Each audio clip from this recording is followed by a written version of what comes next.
Hello and welcome back to another edition of Betfair's Trade Talk. I'm here with my main man, Daz. Daz, it was just a weird week of footy again. A couple of bad beats on Sunday afternoon. Were you watching the Port and the Hawthorn game? Yeah, it's one of those ones where I don't barrack for either side, but you kind of feel that level of sickness for Hawthorn in the sense that that's an awful way to lose a game of footy. They were 2 goals up with 30 seconds to play, and Port Adelaide got the free kick to Rioli, who kicks the goal. Then they go straight out of the middle and kick one off the ground. Hawthorn led by as much as 6.5 goals. So Hawthorn aren't going to make the 8, so it's not going to cost them their season. But it would have been 3 wins in a row and really building momentum. And Port, they held off for fast finishing Geelong the week before and now finished over the top of Hawthorn, so they get on the right side of a pair of close games. But I think you were equal parts stunned at what had happened, but you probably couldn't help but maybe it's the scars of barracking for the Saints. You look at a loss like that and you're like, that's going to hurt. So how's this for a bad beat? Hawthorn were matched at $1.02, had $4,216 matched at $1.20 or less, and obviously they lost. Port Adelaide were matched at $34 and had over $3,200 matched on them at $10 plus. So for the backers of Port, they had a bit of a fill up, but yeah, backers of Hawthorn, gee, that's a pretty bad loss. And the exact moment probably would have been when the ball was in the air going to Rioli before he gets the free kick. And then I reckon as soon as he gets the free kick, people might have put some speculative money on Port, thinking puts this through there within a kick. They've got 1 centre bounce to win the game. And they rolled the dice on that happening. And sure enough, Port Adelaide were clean out of the middle. What beat do you think was worse between the Port Adelaide and Hawthorn one? Obviously Hawthorn losing, or West Coast versus Melbourne and Melbourne losing? Well, obviously West Coast were by far the better side all day. For Melbourne, it's 2 losses in a row, having lost by a point to Carlton the week before. So, look, it's a bad loss in terms of their top 4 chances, but I reckon it looked like they were going to lose the whole way through. So whether that blunts some of the pain, I don't know. But yeah, that was the Harley Reid show. That's one of the more special goals you've ever seen. Well, it's interesting that you say that they looked like they were going to lose Melbourne all the way through. I think Betfair punters actually thought that Melbourne were going to come back. They were kind of relying on the fact that West Coast have been dribbled for the last couple of years. They were matched only at $1.14. Okay. That was their lowest match throughout the game. And that would have been pretty early, I would have thought, given they would have started short. They had $6,360 matched at or below $1.20. So between that $1.14 mark and $1.20, that's a pretty bad beat. But that would also indicate to me that a lot of punters thought that Melbourne were going to eventually win that game and maybe West Coast would tire or something like that. But they've been in ripping form as well, Daz. It's a weird one in that West Coast would dominate periods of the game and then Melbourne would kick 3 goals in a row from 3 inside 50s and just stay in the game. They'd go from, say, 27 points down back to 10. But they just do little things like that throughout the course of the game where they were getting outplayed, but they would just pop up and kick a couple to stay in it, which probably kept punters interested. In isolation, if you were watching the game, you would have felt that West Coast were belting them, but you've got Melbourne, top 4 side perennially, and West Coast who won the spoon last year, so there would have been that consensus that they'll fade, they'll fall over. But apart from the Collingwood loss when Waterman and a couple of others didn't play, West Coast have been solid for about 6 or 7 weeks now. They've won 3 games. They beat Freo. They pushed Sydney. They've obviously now won this game as well. They lost to Essendon by, I think, 5 points as well. So they're going okay, the Eagles. They're now competitive again. Let's just talk about the Eagles for 1 sec. And I think people really, given last year's performances between West Coast, obviously they finished last on the ladder, and North Melbourne second last. People kind of parallel the progression between West Coast and North Melbourne. But when you look at it, they have completely different paths. And I mean that in a way that North Melbourne have gone young. They've gone to the draft. Yes, some of their draft picks haven't worked. They've traded in a few young players. They haven't necessarily worked either, but that has been their direction. Where West Coast have kept plenty of their premiership stars from 2018.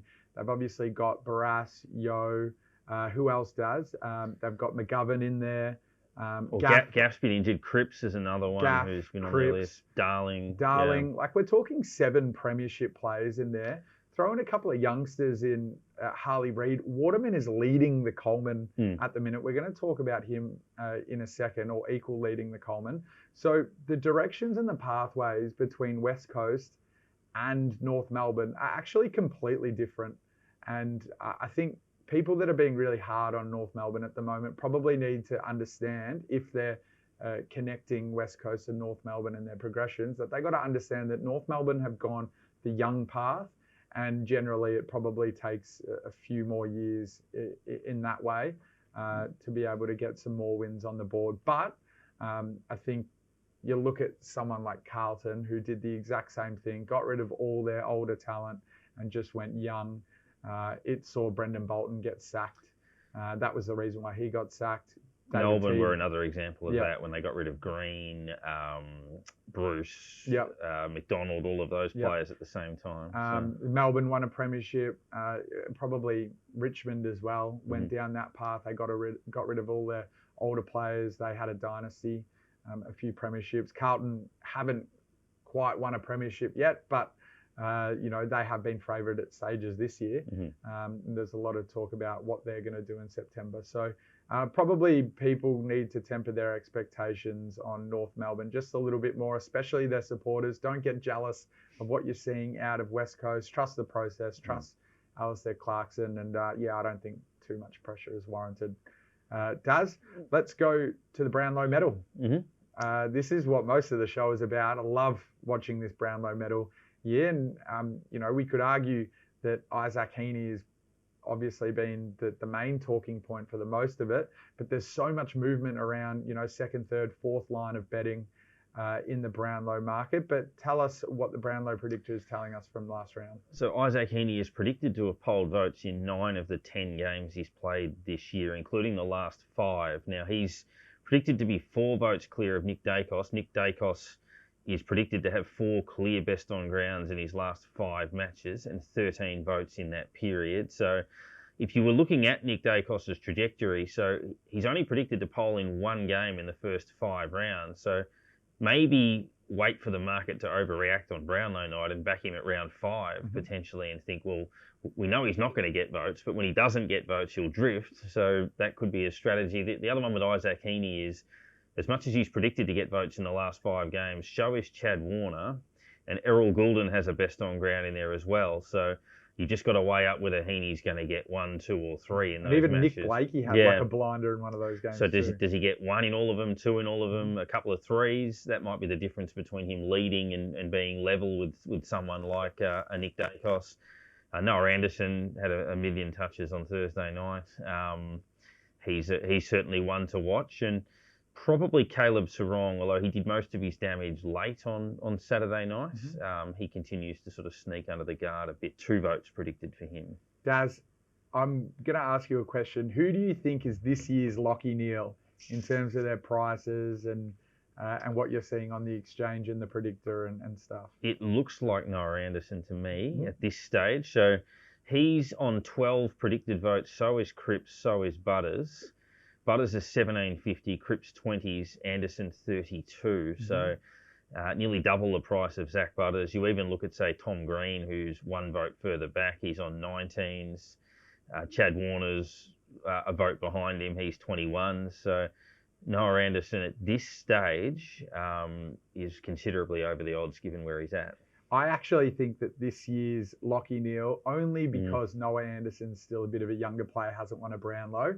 It's actually, I think, a carbon copy, Lachie Neale and Paddy Cripps this year. Yeah, a previous winner. Yeah, because he's a previous winner, currently around that $20 mark. And I think that Patrick Cripps is going to steal votes in a couple of games purely because he's Patrick Cripps. At $20, he's a massive back for me. I think that Carlton have so much to improve on. The only thing that will stop Paddy Cripps from getting too many votes is that his performance seemed to decrease a little bit in terms of his output when Sammy Walsh is just absolutely firing. He takes over. So that's another interesting one to watch, but I'll certainly be backing Paddy Cripps again because, he's actually kicking goals this year, and that's very similar to his Brownlow year. So look for Paddy Cripps to potentially shorten with another 3 vote game in the next couple of weeks. The player that's a cautious watch is Christian Petrarca. So he played mainly forward against Carlton and kicked 5 the week before. Was forward again a bit against West Coast, and we saw in the finals last year they tried to do that with him a lot. That's when Brayshaw then got injured and ultimately had to retire. So you'd think that if Petrarca is going to challenge for the Brownlow, he needs to get back into the middle, but Melbourne might not necessarily want him there all the time. So here are the 5 biggest firmers in the Brownlow Medal across the last week. The 5th biggest firmer was Connor Rosie, $95 into $46. That was a 1.12 implied probability change. Which is interesting because he's not predicted to get a vote in the last 6 weeks. Very interesting. Yeah. Noah Anderson, $65, probably had a little bit matched into 36. He should be much shorter. Next, Chad Warner, $42 into $26 there. Nick Dacos, $7.20 now into $5.60. He got out to $18 a couple of weeks ago. We spoke about that one. And Isaac Heaney, he's the Brownlow Medal favourite, but he was actually the biggest firmer of the round, $4.90 into $4.10. That was almost a 4% probability increase in his odds. So pretty crazy. The biggest drifters were a couple of stars. Errol Goulden, 30 to 50. Christian Petrarca, 24 to 36. Tom Green, as you mentioned, 24 to 40. He's come back in a little bit there. Marcus Bontempelli, big drifter, 13.50 out to 22. And Patrick Cripps, 10.50 out to 20. Cool. So he was actually the biggest drifter of the round. Very interesting movements there, Daz. Yeah, a couple of them are surprising. That Chad Warner drifted despite a predicted 3-vote game, which is similar to Rosie firming despite a no-vote game. So it is fascinating to watch how those markets bounce around during the week. 100%, Daz. Well, we're going to go over to buy, hold, and sell now. Daz, who are you buying this week? I am buying so Noah Anderson on for the above mentioned. He had 41 possessions and kicked 3 goals in the game against Geelong. It's a clear-cut 3-voter. It's his 3rd predicted clear best on ground of the year, and votes expected in another couple of matches. So I just think at 32s as he stands at the moment for the Brownlow, he should be about half that. So I'm not saying he should be favourite, but in that Gold Coast midfield, and they've won 6 of their 10 games, so they're a chance to play finals, which means they're going to win a fair few matches, which brings those BOGs into the equation. I'd be buying him. Well, he's got an interesting week this week. He plays pretty well against Carlton, and that's a game that Gold Coast can definitely win given Carlton's form. It is at Marvel Stadium, and they got touched up by Carlton last year. If you can remember, I think that was the game that started the streak of wins for Carlton. That basically launched them into a preliminary final berth. But, he's averaging 27.6 touches per game in his last 5, but his last 10, it's been almost 30, 29.2. He's a fantastic player. He's on my backboard, but he's on my buy board, but I'm also going to buy a couple of others in the Brownlow Medal. At the minute, Isaac Heaney's just so short. I'm really waiting for him to drift, so I can buy him back a little bit and make my market just a tad more green. I don't think Caleb Sarong's going to win the Brownlow Medal. I'm not really fussed by him, although I probably could buy at $11. If he has another 3-vote game, he's probably going to shorten again a little bit. But there, I'm definitely keen on buying just a couple of those stars that are around the $20, $21 mark. I'm just having a look here. Buying Patrick Cripps, I think, is a smart one. Buying Marcus Bontempelli at $21 is a smart one, because these are players that they need 30 touches and a goal, and they get 3 votes. The umpires just absolutely love them. So there are a couple of my buys for this week. Daz, who are you holding on? I'm holding on. So Essendon and Freo tracking along very nicely, but I reckon 7 of the top 8 spots are probably secured. I know a lot can change, but if we believe that Sydney, Melbourne, Collingwood, Geelong, Port Adelaide, the Giants and Carlton make the 8, that's 7. I would think that Essendon, Fremantle, Brisbane and the Gold Coast are going to fight for the other spot. Essendon are $1.41, Freo $1.85, then Brisbane and Gold Coast at about $2.20. So Brisbane, I know it was Richmond last week, and they drew with Adelaide the week before, but they've shown improved form. Gold Coast, I think, on the balance of their home record are a chance. So I just think those odds should be a bit closer. Essendon $1.41. I know they're second on the ladder, and Fremantle $1.85. Probably just a little bit concerned at how short that is. So I think Brisbane are a decent chance to catch both of them. Yep, that's a good shout. I haven't got a hold this week. I'm going to go straight to my sell, and I'm laying Essendon for the top 8. Now, Daz, I just want to preface by saying I laid Geelong a few weeks ago at $1.25 because I thought that they were way too short to make the top 4, and there was a little bit of social media commentary calling me an idiot. The point of Trade Talk, Daz, is either to look at low and back it high, or back it high and then lay it low. So all I'm going to say is to the people that were calling me an idiot, I've traded out on Geelong there, and I've backed them in for the top 4, and I'm now green on that position, which is fantastic. And I want to try do the same for Essendon. So currently they're around that $1.80 mark to lay them for the top 8. You could probably get shorter. Their next 3 games are against Richmond, Carlton and Gold Coast. And with Essendon's current form, there's no reason why they couldn't win all 3. But I think Richmond is a really tricky game for them. It's the Dreamtime game at the G. Richmond just bob up for those games. And you know Adam Uze is a really smart technical coach, and he could probably at times, really go head-to-head with Brad Scott there in the coaching ranks in terms of the technical ability. So I'm definitely not ruling Richmond out of that Dreamtime game. They've obviously got Carlton. That's going to be a massive clash. And then Gold Coast, like they are pinching games left, right and centre of some really good teams. So we'll have a look at and see what happens in those 3 games. But then after that, they've got Geelong, Collingwood and Melbourne, 3 really good sides. If we see some bad performances from Essendon, unfortunately, they're a team that kind of trends into a decline. They have done it previously, starting seasons really, really well, and then just not being able to finish off. They're still a young side, a few players still finding their niche at AFL level who are obviously playing fantastic footy at the moment. But given all these things, I'm looking at their price for the top 8 currently at $1.80. If they lose, say, 3 of their next 6 games, they're not going to be in the top 8. And you're going to be able to get a better price for them in the top 8, around $2.20, $2.40. So, yeah, I think there's a really strong trading opportunity there. What do you think, Dave? Yeah, I think that's a very good point. And as I say, with the amount of top 8 spots that are seemingly locked away and the pressure that'll be on them, look, they might continue to do what they've done and take scalps and keep rolling forward. But, yeah, I think until you see it, history will guide us a little bit on that. 100%. Who are you selling this week? You got anyone? I'm actually selling. I understand why they've done it, but the AFL not continuing with Thursday night football in the back end of the year. If you look at the TV rights deal, clearly they're talking about how popular it is. Clearly that's a message to Channel 7 saying, well, you've got to pay for it all year. If you want it, we'll do that going forward. But I think it gives a bit of a leg up. The NRL does Thursday night football and it works really well. It's been hugely successful. I think the fans have agreed that they prefer it much more to, say, Monday night football or even Sunday night football for that matter. So I think as much as it's a negotiating tool, I think they've robbed the fans a little bit by taking the Thursday game away. I'll just ask you this question though, Daz. Like, do you feel like there's less football on the weekend because they put that game on Thursday? True, yeah. Saturday and Sunday gets affected a little bit. So, and look, we've got to remember that it was always just Friday, Saturday, Sunday when we were growing up.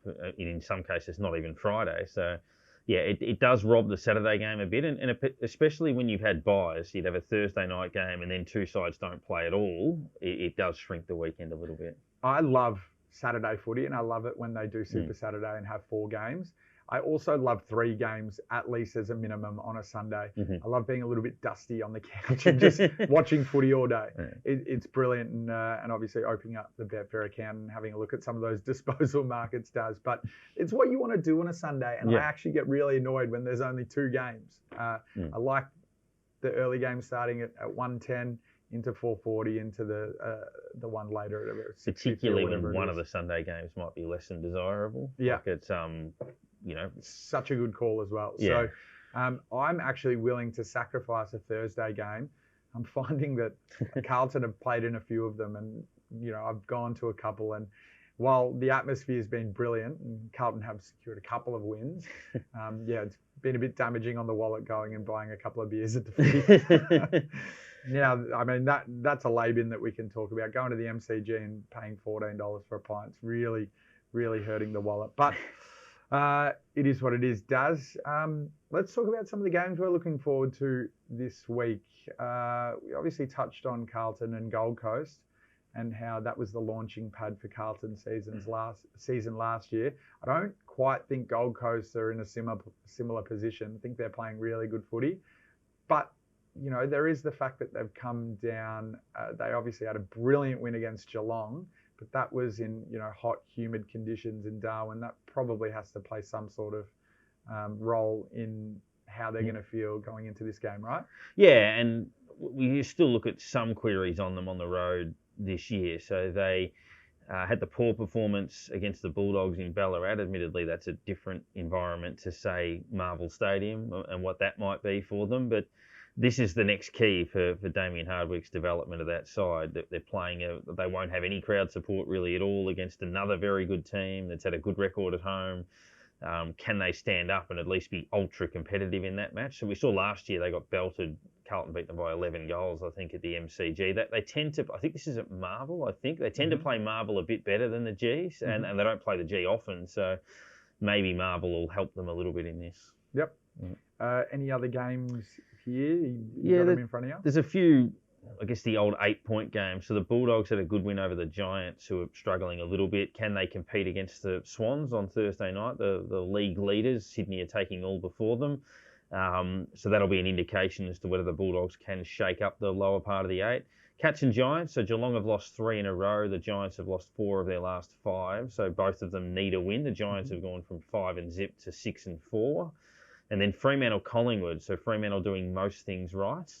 But Collingwood have only drawn, they've had 1 draw since round 3 and they've won every other game. So they're starting to find their feet as well. So I think those 4 games will tell us a lot about those 8 teams. So the big one is dream time at the G. It's Richmond versus Essendon. And remarkably, there's already $35,000 matched in that market. And I'm having a look now and there's over $17,000 available to back Essendon at $1.10. So what does that tell you, Daz? Well, it's remarkable. I mean, just looking at those markets, I mean, Bulldogs Sydney 14k, Freo Collingwood 10k. They're the only other 2 in double figures, and Richmond Essendon at 35. So I would be thinking that there'll be a bit of interest later in the week around the handicap in that. But I think if you look at Richmond, beaten by 91 points by the Dogs and then 110 or something by Brisbane, clearly they're in awful form. And look, sooner or later they'll find their feet, but they've got a heap of injuries. They're very young. Their confidence is down. I think people expect Essendon to ride the wave. Although they didn't hammer North, they beat them by maybe 6 goals. So maybe Essendon won't absolutely rip them to shreds like we've seen others do. In these grudge matches, I think the odds need to be a lot closer together. I think 960 is way, way, way over. So, yep, I'll probably have something on Richmond, I reckon. Yeah, the line at the moment is 45 points in that game. So, yeah, that probably feels about right. Any others? Hawthorn, Brisbane. It's going to be an interesting game. Brisbane are starting to get back into form. Obviously, it's a Hawthorn home game. So, Brisbane could get knocked back pretty quickly. It's a home game, but at Marvel, which I think helps Brisbane. I think the slicker surface at Marvel suits them. They lost to Hawthorn at the MCG last year, and they clearly don't win at the G often. So I think Marvel gives Brisbane a good leg up in that. Last one I want to talk about just here is like Melbourne versus St Kilda. Melbourne come off a loss to West Coast, over in West Coast, so they got to travel back. But currently on the exchange, you're $1.38 and St Kilda $3.55. I think St Kilda are not going better than what people think, but I don't think they're as bad as what people think. And I reckon this is definitely a game that is within their reach. So they may lose, but they shouldn't be $3.55. I think there's a trading opportunity there, definitely. The other factor is St Kilda play the MCG reasonably well.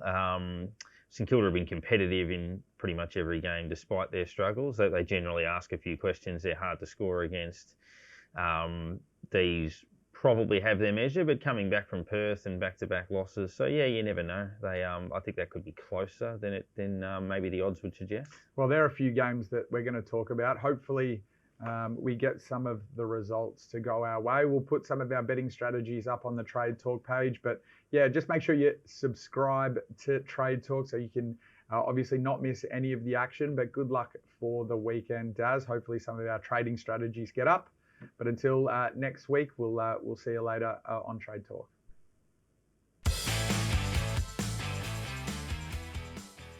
Imagine what you could be buying instead. For free and confidential support, call the number on the screen or visit the website. Hey there, footy fans. If you're enjoying all the banter and insights on AFL Trade Talk, we would love it if you could hit the subscribe button. Your support means the absolute world to us and ensures that you'll never miss an episode.